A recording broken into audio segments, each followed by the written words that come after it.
So this is me, Tina Ray, and I'm here to share with you a little bit about my creative process when it comes to the artwork that I make, the mixed media pieces that incorporate metals. I recently had somebody ask, how do I put everything together? And I have to say each piece is a little bit different, one from the other, but I can walk you through how I'm working on this piece. As I'm talking about it, it is not currently finished, but because it's in the various stages right now, I can kind of show you what it looks like before it's completed.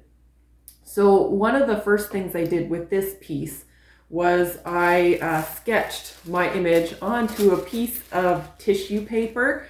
So this is kind of what's left of it at this point in time. But I needed to kind of know where I wanted all my shapes to be. This is a blue heron that I'm working on. But if I pick up these pieces that I have here, so this is the head of the blue heron. It is composed of several different pieces. So the beak here is made with copper. The top here, this is actually a leftover piece of whiteboard.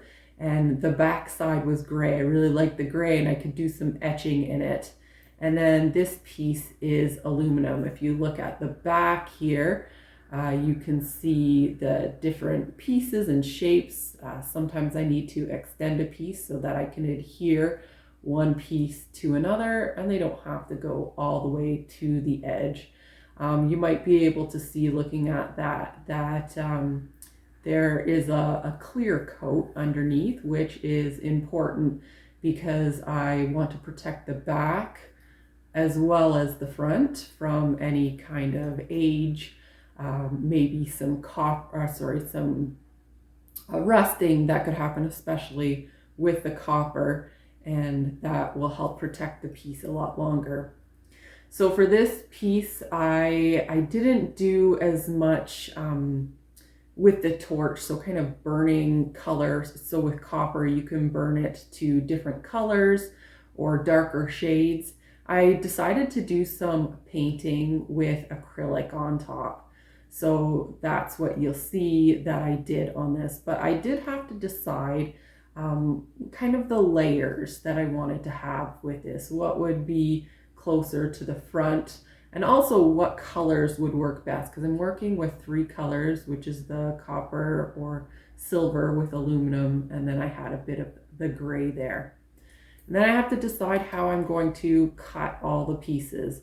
So with this, I did cut it larger than you see here, and then I cut in between to get all the, I'm not sure if they're spines or feathers of the blue heron to get that part.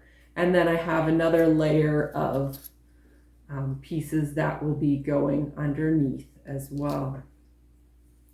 And if I take this piece here, this is the body. You can see that there are several layers here as well. So it was really helpful to have this tissue paper that I could kind of trace out one shape at a time to make sure that it was the right size. I was able to use some tracing paper to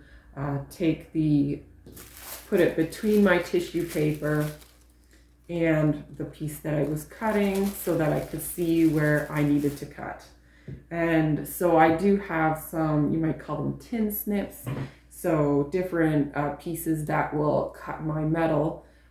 If you do buy some of these, just be careful. I like these ones because they're sharper, but they have some teeth. So unless you want to do sanding of your pieces along the way, I would suggest that you be careful when you choose your pliers or tin snips, which ones that you use.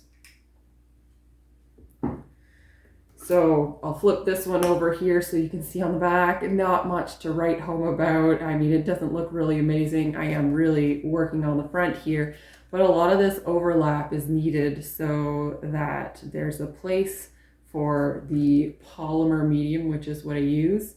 And I think I might add a little bit extra to this one so that it has a surface to adhere to. I also often scratch in the back or sand to add more adhesion properties to my artwork. And again, these are my legs that I'm working on to add to my blue heron. And this time I've decided to use some actual pieces of wood in my piece. So I did paint a little bit on the bottom, and I'm going to add those. But another thing that I tend to do with the water is I take my wire and I weave it back and forth so that it looks like waves or the ripples of the water. And I really like the way that looks as you walk past it and you see the light capture it. So as I progress a little bit further with this painting, then I'll be able to show you how that works. One of the new things that I've tried this time, I learned online.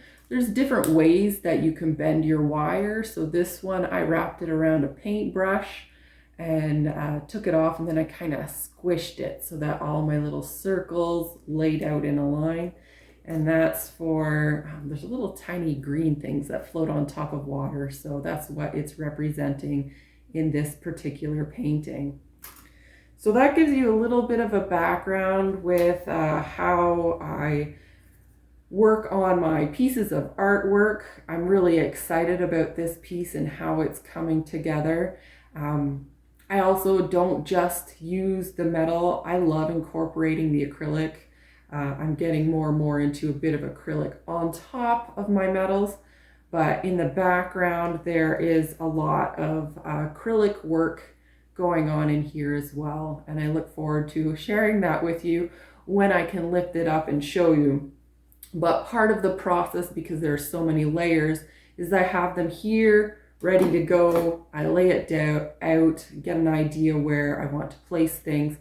And, you know, adhering this big heron is going to be one of the last things that I do when the background is completely finished. So thank you for joining me today as I've shared with you a little bit about my process of creating the mixed media metal artwork that I've been working on.